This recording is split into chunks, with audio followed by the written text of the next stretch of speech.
കുഞ്ഞിന് പെട്ടെന്ന് blood circulation കുറഞ്ഞ് സിസേറിയൻ ചെയ്തെടുത്ത്.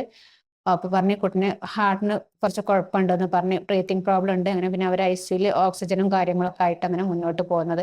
എൻ്റെ പേര് ഉമൈബ ഫിറോസ്. ഞാൻ വരുന്നത് കാലിക്കറ്റ് യൂണിവേഴ്സിറ്റിക്ക് അടുത്തുള്ള ചേളാരി എന്ന് പറഞ്ഞ സ്ഥലത്തു നിന്നാണ്. ഞാൻ ഫസ്റ്റ് ടൈമാണ് ഇവിടെ സാറെ കാണിക്കാൻ വന്നത്. ലാസ്റ്റ് ടൈം വരെ ഞാൻ കാണിച്ചിരുന്നത് നമ്മളടുത്തുള്ളൊരു ഹോസ്പിറ്റലിലായിരുന്നു. അവിടുന്ന് കുഞ്ഞിന് ബ്ലഡ് സർക്കുലേഷന് കുറഞ്ഞെന്ന് പറഞ്ഞപ്പോൾ പിന്നെ ഞങ്ങളിവിടെ ഹേമന്ത് സാറ് വന്ന് കാണിച്ച്. സാറ് പറഞ്ഞ് എമർജൻസി ആയിട്ട് സിസേറിയൻ ചെയ്യണമെന്ന് പറഞ്ഞ് ഞങ്ങൾ കൊച്ചിനെ സിസേറിയൻ ചെയ്തെടുത്ത്. കുഞ്ഞ് വെയിറ്റ് വളരെ കുറവായിരുന്നു. കുഞ്ഞിനെ ട്രീറ്റ് ചെയ്തതും കാര്യങ്ങളൊക്കെ വസീം സാറായിരുന്നു. Inborn baby, emergency LSCS, severe IUGR, 1.1 kg 34 weeker with abnormal Doppler. ഒരു ബേബിയെ നമ്മൾ ലെവൽ 3 NICയുടെ സഹായത്തോട് കൂടി ട്രീറ്റ് ചെയ്യാൻ സാധിച്ചു.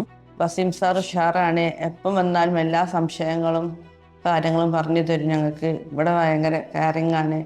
എന്ത് സംശയങ്ങളുണ്ടെങ്കിലും ചോദിച്ചാൽ അതിന് മറുപടി പറഞ്ഞു തരും അവർ. കുഞ്ഞിന് പെട്ടെന്ന് ബ്ലഡ് സർക്കുലേഷൻ കുറഞ്ഞ് സിസേറിയൻ ചെയ്തെടുത്ത്.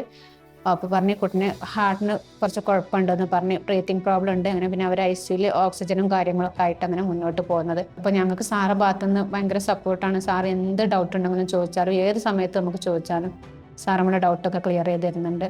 ഹോസ്പിറ്റലിൻ്റെ ഭാഗത്തു നിന്നാണെങ്കിലും ഇവിടുത്തെ സിസ്റ്റേഴ്സ്, പിന്നെ ICUയിലുള്ള നഴ്സുമാരുടെ ഭാഗത്തു നിന്നൊക്കെ നമുക്ക് നല്ല സപ്പോർട്ടാണ് കിട്ടിയിട്ടുള്ളത്. കുഞ്ഞിൻ്റെ കാര്യത്തിലാണെങ്കിലും അവർ നമ്മളോട് എപ്പോഴും പോസിറ്റീവായിട്ടേ സംസാരിച്ചിട്ടുള്ളൂ. ഡോക്ടേഴ്സ് ആണെങ്കിലും ഇവിടുത്തെ നഴ്സുമാരാണെങ്കിലും. ഇപ്പോൾ വസീം സാറെ കാര്യമാണെങ്കിൽ എടുത്ത് പറയേണ്ടതാണ്. അതുപോലെ എന്നെ സിസേറിയൻ ചെയ്ത സാറ് ഹേമന്ത് സാറ് ഭാഗത്തുനിന്ന് നമുക്ക് നല്ല ട്രീറ്റ്മെൻറ്റും കാര്യങ്ങളും നല്ല സപ്പോർട്ടീവ് ഉണ്ടായിട്ടുള്ളൂ.